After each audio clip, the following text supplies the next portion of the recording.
Hello and welcome to Tête-à-Tête, France 24's flagship interview show. Marwan Barghouti is probably the most popular Palestinian leader. He has been jailed for more than 2 decades by Israel, convicted of murders during the Second Intifada.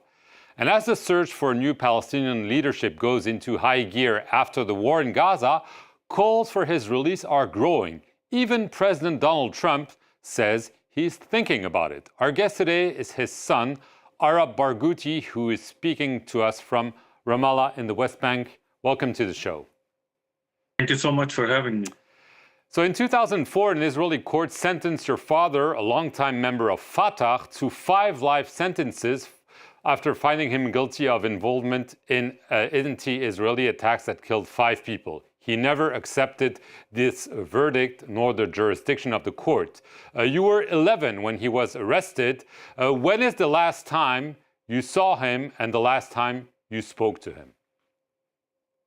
So the last time I saw him or spoke to him was unfortunately 3 years ago, because you need to understand that this is something that has been happening with Palestinian detainees way before October 7th. I used to see my father twice a month until I turned 16, because under Israeli law, you are an adult as a Palestinian at the age of 16, while an Israeli settler who's illegal in our land is considered an adult only at the age of 18. And I want to clarify, after the 16, of course, I would see him once every 2 years, 3 years, depending on when they want to give me permission. I haven't been able to hug my father in 24 years. I want to clarify one thing. You said convicted. I would like for the Western media to start saying convicted by whom? By the Israeli court system and by the Israeli courts. And I think it's very important to point out the flaws that were in my father's trial. We have the Inter-Parliamentary Union's report that states in details the flaws of that trial. These are independent legal bodies who went to his trial, attended the courtroom, and saw the flaws that happened. The fact that the judge called him a terrorist from the beginning of his trial, the fact that there was no evidence, absolutely no evidence on his involvement of any of what he has been accused of. My father has always been a political leader and had nothing to do with the military work or operations. But we all know and we saw how the Israeli government got exposed in the last 2 years, how they accuse Palestinians, all Palestinians who say no to the legal occupation, of being terrorists. I want to get to what has happened since October 2023. His jail conditions have worsened, solitary confinement, transfers all the time, and also allegations that he has been badly beaten. Can you tell us what you know about your father's jailing conditions? He was targeted after October 7th, even though obviously he had nothing to do with it. They sent him to solitary confinement. The head of Ofer prison where he was came to him, wanted him to kneel in front of other prisoners to send a message to the other prisoners that if I can humiliate your leader, I can humiliate you all. They sent him into a very tiny cell that could barely fit his body. He was not allowed to go to breaks.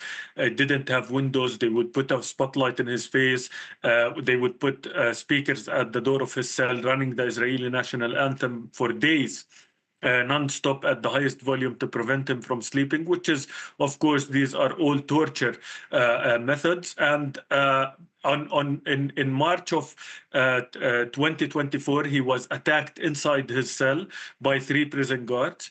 Then in September of 2024, he was dragged by 3 prison guards from his cell into an area with no camera surveillance, where they started beating him up until he lost conscience. He stayed there for hours. He got injured severely in his right ear.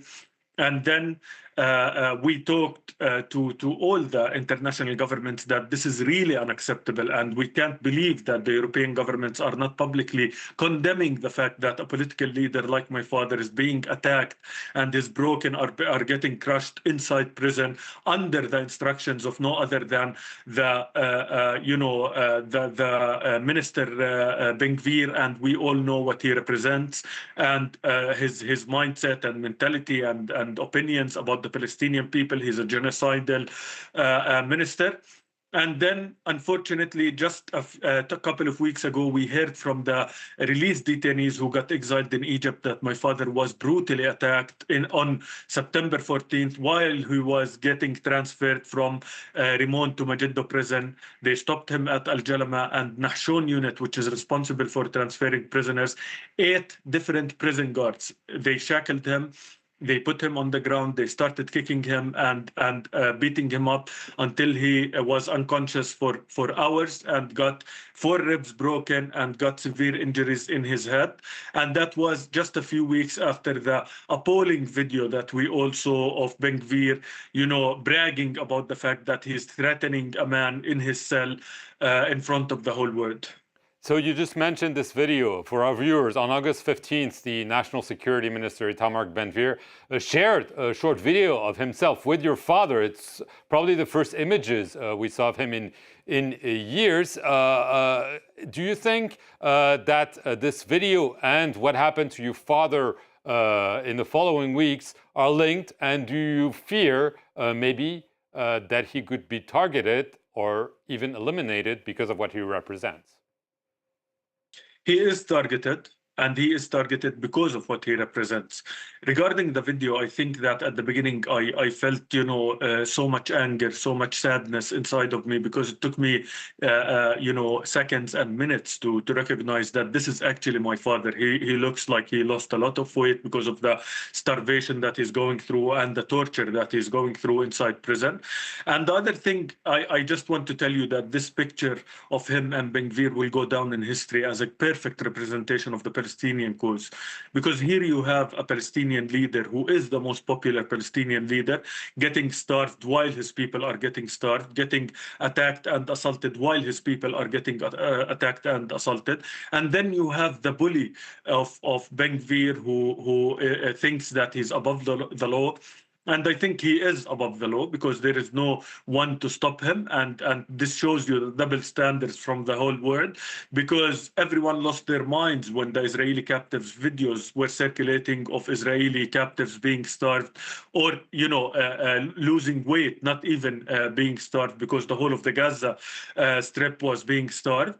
And everyone lost their minds, but they didn't have the same energy. And I'm talking about leaders when my father's video was there. But this is the relationship between the oppressed and the oppressor. Itamar Ben-Gvir and the prison officials deny that he has been beaten and so on. However, Ben-Gvir declared after that meeting that the situation had changed radically and that playtime, holiday camps are over for prisoners like your father.